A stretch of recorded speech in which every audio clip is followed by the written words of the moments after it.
खोलो खूनी मंडे और एंजॉय करो दिल दहला देने वाली हॉरर स्टोरी। आप लोगों को बचपन के वो दिन याद हैं जब कोई छोटा सा खिलौना या कोई छोटी सी डॉल हमारे बेस्ट फ्रेंड बन जाते थे। पर जापान में 1918 में एक ऐसा अनबिलीवेबल सा रियल इंसिडेंट हुआ जिसके बारे में जानकर शायद आप कभी किसी डॉल को अपना बेस्ट फ्रेंड नहीं बनाएंगे। ये कहानी है 17 साल के इकीकी सुजुकी और उसकी बहन किकुको चैन की। नन्ही सी किकुको का बर्थडे आने वाला था और वो 4 साल की होने वाली थी। उसका भाई इकीकी अपनी प्यारी सी बहन को एक यादगार बर्थडे गिफ्ट देना चाहता था, पर उनकी फैमिली गरीब थी। इकीकी के पिता एक मजदूर थे जो हर रोज छोटी मोटी नौकरियां करके घर चलाते थे और उसकी मां सिलाई का काम करती थी। इस साल की कोको ने जिद पाल ली थी कि उसे अपने जन्मदिन पर एक सुंदर सी डॉल चाहिए जो उसकी सबसे अच्छी दोस्त बन सके। लेकिन पैसों की कमी होने की वजह से उसके पेरेंट्स ने साफ इनकार कर दिया था। लेकिन इकीकी अपनी बहन से बहुत प्यार करता था। वो उसकी उदासी बर्दाश्त नहीं कर सकता था। पूरे 1 महीने तक छोटे छोटे काम करके इकीकी ने पैसे इकट्ठे किए।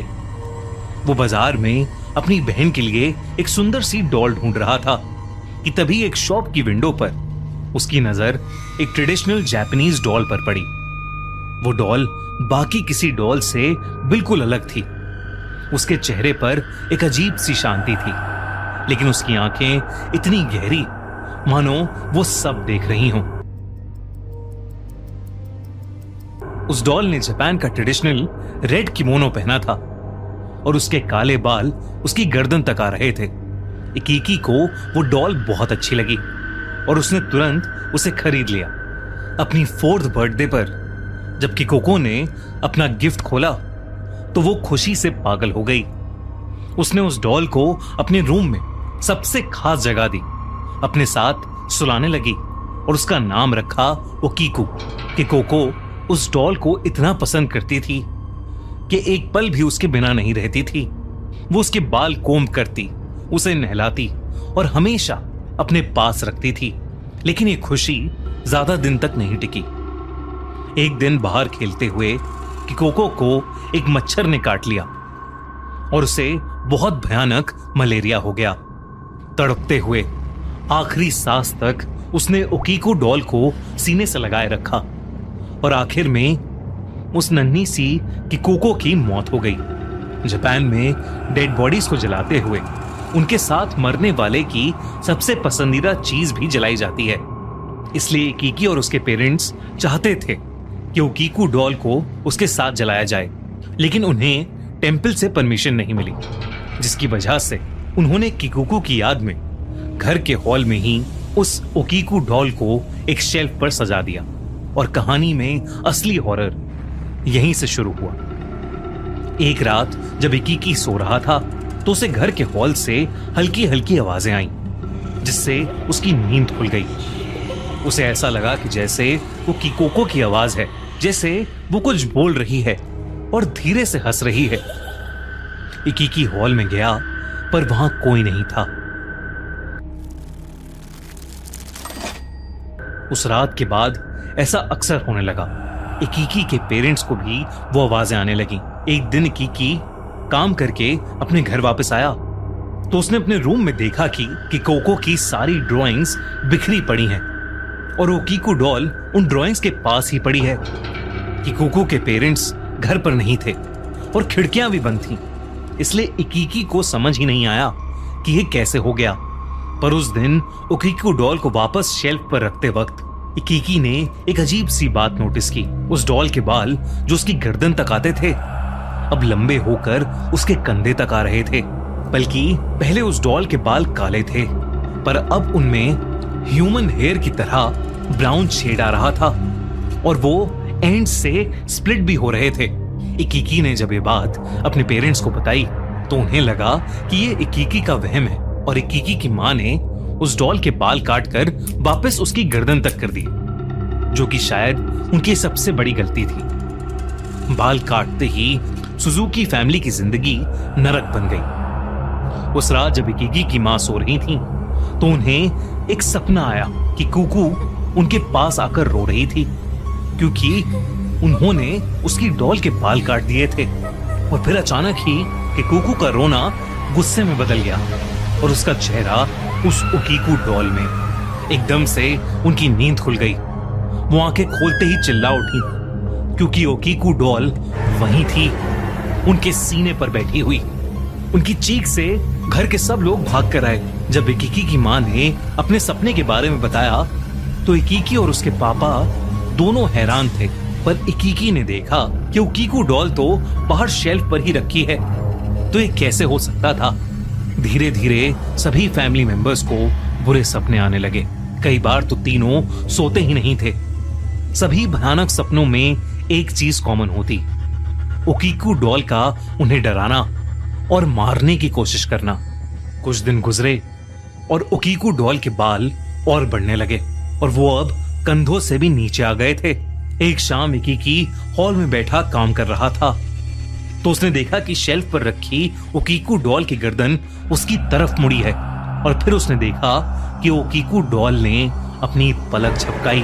अब घर में पैरानॉर्मल एक्टिविटीज बहुत ज्यादा होने लगी थी। फैमिली मेंबर्स को दिन भर अजीब अजीब सी आवाजें आना, एक छोटी लड़की की परछाई दिखना, ये सब बहुत आम हो गया था। अब फैमिली के तीनों लोगों को उस डॉल से बेहद डर लगने लगा था। एक दिन उन्होंने डिसाइड किया कि वो उस डॉल को कहीं फेंक आएंगे। इकीकी के पापा ने पास के मैदान में जाकर उस डॉल को गाड़ दिया। लेकिन फिर उस रात कुछ ऐसा हुआ जिससे उन सब का दिल दहल गया। उस रात तीनों एक ही कमरे में सो रहे थे। तभी उनकी नींद किसी के जोर से दरवाजा पीटने की आवाज से खुली।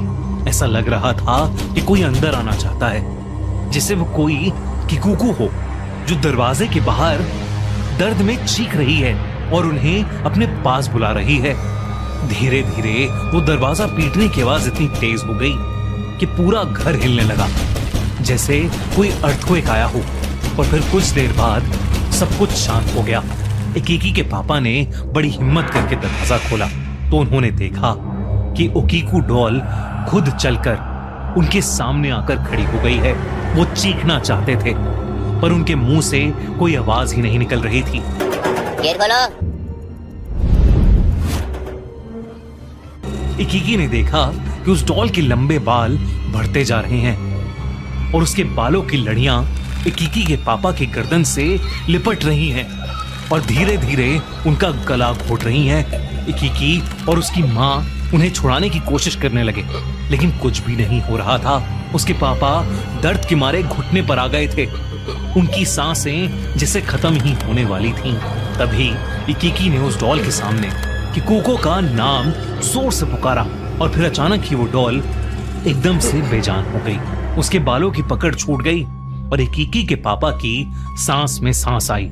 उसके बाद से जब भी वो ओकीकू डॉल को फेंकने की क्या उससे छुटकारा पाने की कोशिश करते, वो वापस आ जाती। ये हॉरर 1-2 साल नहीं, उनकी फैमिली ने पूरे 20 साल तक सहा। जब भी हर साल किकुको की बर्थडे पास आती, पैरानॉर्मल एक्टिविटीज और ज्यादा बढ़ जाती। उन्होंने कई पंडित, कई मॉन्क्स को बुलाया, लेकिन जब भी कोई कोशिश करता, घर की हालत और ज्यादा खराब हो जाती थी। आखिर में हार के 20 साल बाद उन्होंने घर छोड़ने का प्लान किया और उस डॉल को जापान के मनांजी बुद्धिस्ट टेम्पल में सौंप दिया। टेम्पल के मॉन्क्स ने भी पूरी कहानी सुनने के बाद उस डॉल को क्लेंस करने की बहुत कोशिश की, पर उस कर्स डॉल पर किसी चीज का असर नहीं हुआ। करीब 100 साल बीत चुके हैं, लेकिन वो डॉल आज भी उसी टेम्पल में प्रॉपर्ली पैक करके रखी गई है। टूरिस्ट्स जापान में उस टेम्पल में जाकर आज भी ओकीकू डॉल को देख सकते हैं, लेकिन उसकी फोटोज लेना बिल्कुल भी अलाउड नहीं है।